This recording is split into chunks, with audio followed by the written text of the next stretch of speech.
Obtener la corriente del circuito mixto y el voltaje de cada resistencia. Para empezar, debemos de saber por qué este es un circuito mixto, pues tiene una parte que está en paralelo y otra parte que está en serie. Entonces, primero, para obtener estos datos, debemos de enumerar cada resistencia. La de 15 ohms será la R1, la de 45 R2, la de 90 R3 y la de 20 R4. Y ahora, a la resultante que sacaremos de las dos resistencias que están en paralelo, la llamaremos R5. Entonces, para calcular la R5, resistencia total de las que están en paralelo, deberemos de hacer esta siguiente fórmula. 1 dividido R5 es igual a 1 dividido R2 más 1 dividido R3. Entonces, ahora pasándolo a sus datos de verdad, sabemos que 1 dividido R5 va a ser igual a 1 dividido 45 más 1 dividido 90. Entonces, haciendo el cálculo rápido, podemos convertir este 1 sobre 45 a un 2 sobre 90 para que tengan el mismo denominador. Entonces, sumándolo, solo hacemos 2 más 1, 3 y 90 se queda igual. Entonces nos queda 3 sobre 90, que simplificándolo sería 1 sobre 30. Entonces ahora sabemos de que esta resistencia total de las resistencias que están en paralelo es igual a 30 ohms. Entonces R5 es igual a 30 ohms. Y ahora podemos convertir nuestro circuito a este siguiente, donde solo miramos tres resistencias, donde R5 sabemos de que ahora es 30 ohms. Entonces ahora para saber la corriente que pasa por el circuito, solo debemos de sumar todas las resistencias, que será 15 más 30 más 20, que nos da un total de 65 ohms.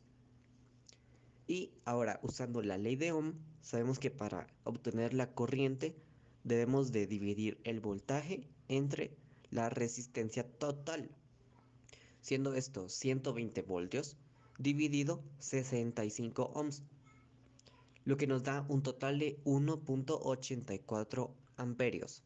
Entonces, para obtener el voltaje de cada resistencia, ahora debemos de multiplicar resistencia por la corriente, según la ley de Ohm.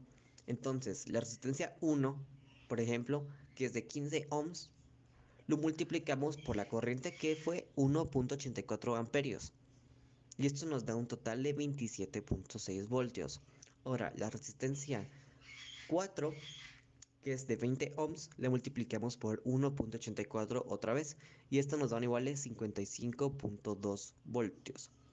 Y ahora la resistencia 5, que fue la total de los que estaban en paralelo, ahora es 30, la multiplicamos por 1.84 amperios, y entonces nos da un igual de 36.8 voltios. Ahora, para comprobar que todo esté bien, si sumamos los tres voltajes, nos daría un total de 120 voltios. Entonces, ahora, para saber la corriente de la resistencia 2, deberemos dividir nuevamente con la ley de Ohm el voltaje dividido la resistencia.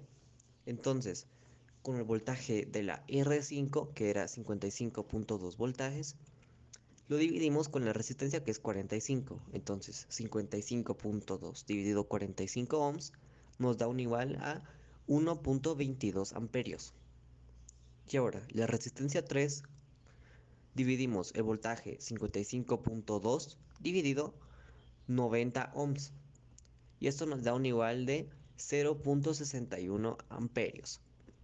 Entonces, otra vez, para comprobar la corriente, nos debería de dar la suma de estas dos corrientes 1.84.